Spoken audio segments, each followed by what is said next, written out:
back on this major scale. It's no good trying, to get your fingers playing leads and fills if your fingers' muscle memory doesn't know what to do in the first place. So there's that major scale again. I'm going to show you how to use it to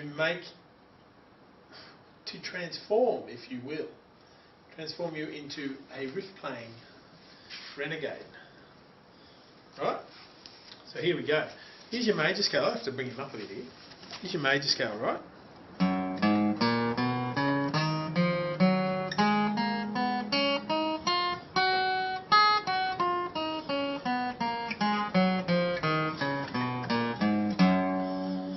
Okay, you've got to learn to play that. So when you're starting out, just play it through, step by step.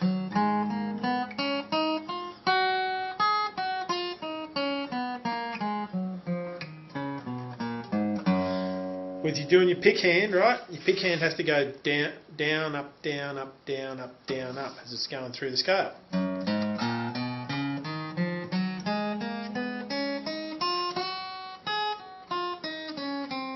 Oops.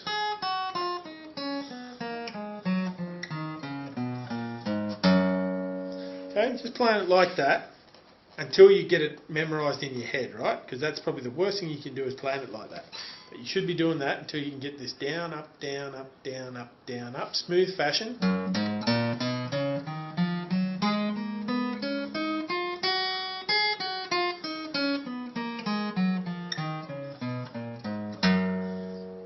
Now what you do to improve your lead playing, you won't worry about this hand so much. You start hammer-ons and pull-offs are good for leads and runs. So we're going to work on them first. So you're hitting that E open and banging that down. So you're getting two notes, picking it once.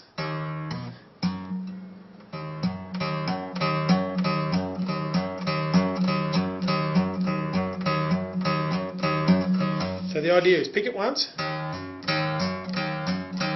This hand should be down here somewhere, but I'm just putting it there so you can see what's going on. So using that same finger, just banging it down so it's getting two notes. Bow, bow.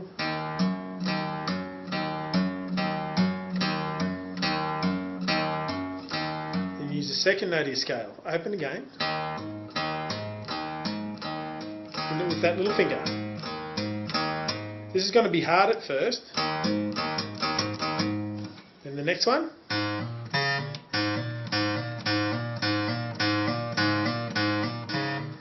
Next one. Next one. You know what that hand's doing now, so I'll take him out. You got to hear that note ring out. Hand position when you're first starting, that thumb, centre of the neck. Well, I tend to bring it over a bit, but do it properly. Centre of the neck, nice wrist action.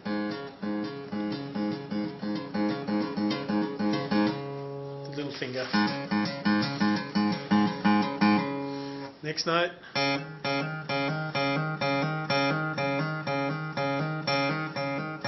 Next note. Next one. Next one. Next one. Next one. Next one. Next one.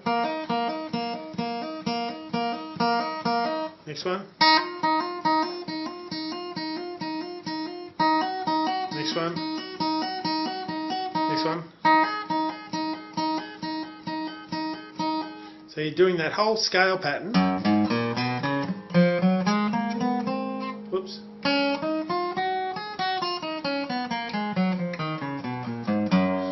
Like this.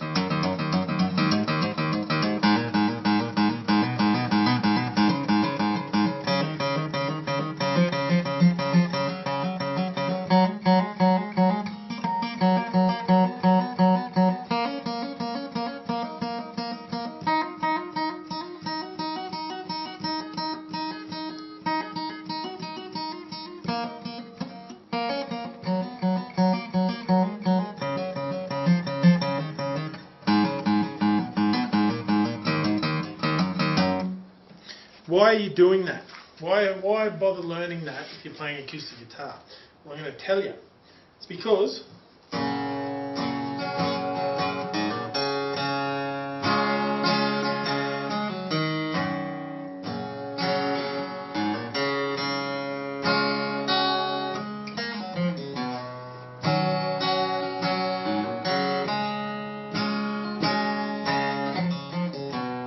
that's how you do your fills. It's those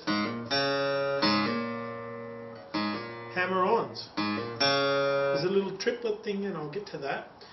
But that is a basic, fundamental movement that you will play once you start.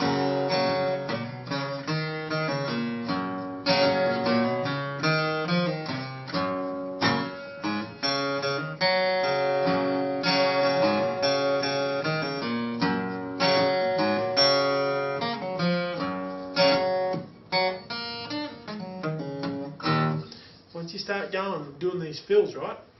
So this is giving your finger memory and building up the muscles that you need to play this sort of stuff, to take your acoustic playing to a new level, right? So you start slowly. This is where you want to get that metronome out.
This will get your hands aching real quick, so this is a good thing for your warm-up when you're starting your practice session.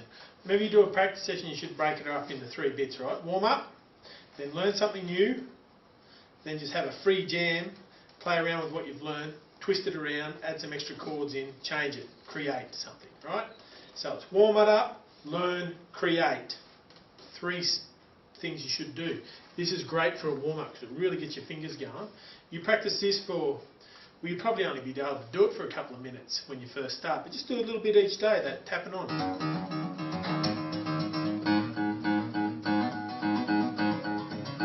It does a few things, right? It gets you used to using this picking hand and hitting it once and getting a different sound.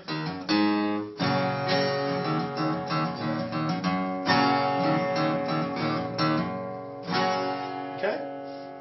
It's building finger memory, it's building strength in your left hand. Building timing between your 2 hands, and it's reinforcing your scales that you're going to be playing. Okay, so that was the first exercise, which is just hammering on. When you're doing this, you can do this using any scale, but don't do it using just running up like that, because nobody plays that. You're only doing stuff that you're going to use in practical playing, and you use that all the time with those.